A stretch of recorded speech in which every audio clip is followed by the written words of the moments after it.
He's the one who told me 11 months before 9/11 ever happened that there was going to be an event, and at that event we would invade Afghanistan to run pipelines from the Caspian Sea. We were going to invade Iraq, to take over the oil fields, establish a base in the Middle East, and make it all part of the New World Order. We've learned that Iraq has trained Al-Qaeda members in bomb making, in poisons, and deadly gases. One of the hardest parts of my job is to connect Iraq to the war on terror. Sure enough, later 9/11 happened, and I remember he was telling me how how you're gonna see soldiers looking in caves for people in Afghanistan and Pakistan and all these places, and there's going to be this war on terror, which is no real enemy, and the whole thing is a giant hoax, but it's a way for the government to take over the American people. He told you it was going to be a hoax. Oh yeah, oh yeah, there's no question. He says there's going to be war on terror, and he's laughing.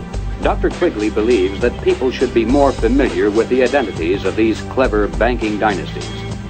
They include such names as Baring, Ambrose, Lazard, Erlanger, Warburg, Schroeder, Seligman, the Spires, Mirabeau, Mallet, Fuld, and above all, Rothschild and Morgan.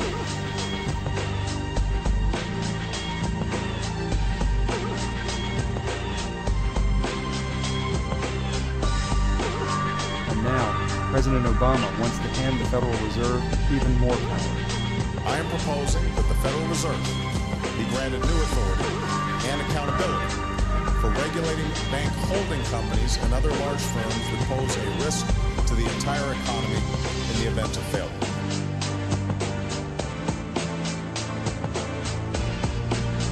It appears that there were not weapons of mass destruction there. You said you knew where they were.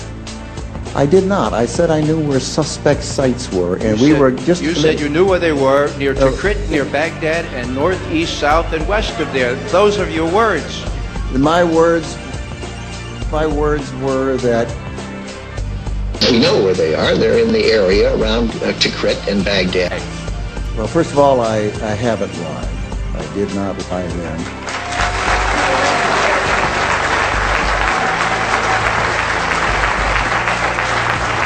Those weapons of mass destruction got to be somewhere.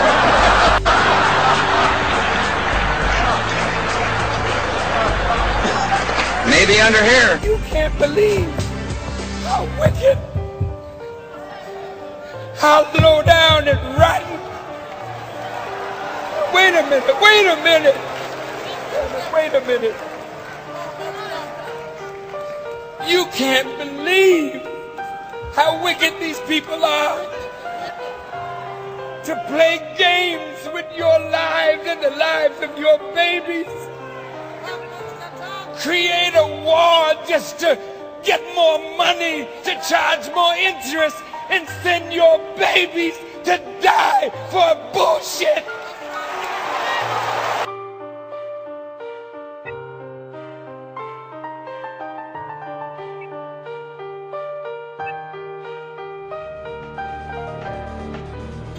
Don't be frightened for me. You better be frightened for yourself. Because some stuff is going down in America right now as we speak. That all our lives are in danger right now.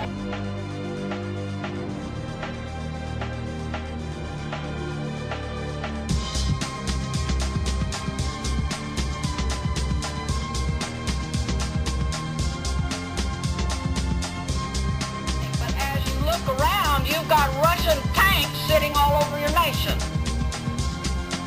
What is going on? You have Russian troops here. You have Russian missiles here. You are communistic. Your enemy came, saw, and conquered you. You've been had. But they've never been able to finally, completely take away the Constitution. And I still marvel as I watch the thought with Debbie Kidd going to Washington. And now you're going to have Linda Thompson going as the Adjutant General. Get your guns and come with me. Good, great. Insurrection is not even a good word to use. It is so minor. What do you think you will gain? Use your heads. Use your brains. Start another nation. What is magic about Washington, D.C.? It is the most corrupt, vile place on this beautiful continent. You, the people, go start yourself a nation.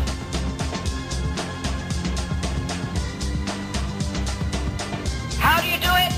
You do it right, and you do it by the law. The Constitution was written very precisely to restrain the power and force of government and to protect the liberties of each and every one of us.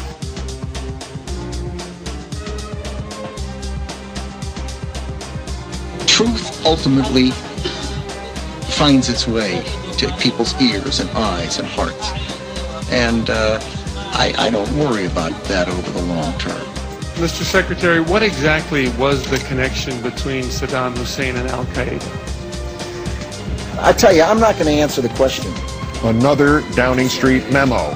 The British Prime Minister quoted as saying in return he was solidly with the President. Also reported that Mr. Bush even proposed to send American planes over Iraq painted in UN colors to try to provoke Saddam Hussein into firing on them.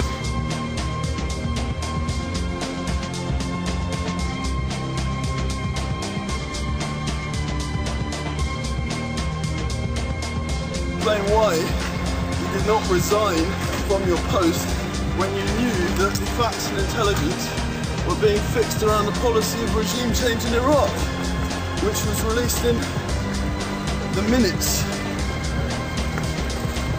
Why didn't you resign, Sir Richard? Why didn't you just... I would call this harassment, so if you could just leave me alone, it would be much... Not harassment. It's not harassment, Sir Richard. I think killing millions of Iraqis is a bigger harassment. All down to you. Well, not all down to you, but very much down to you. The facts are fixed around the policy.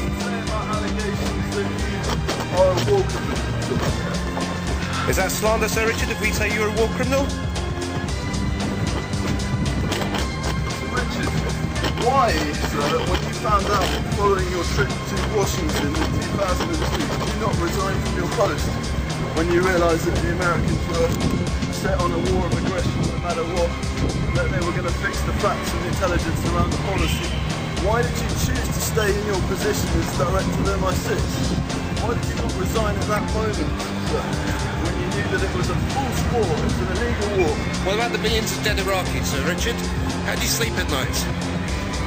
How do you sleep at night? Every life is as valuable as another. Every child is precious. In fact, I think we should citizens arrest you, Sir Richard. This is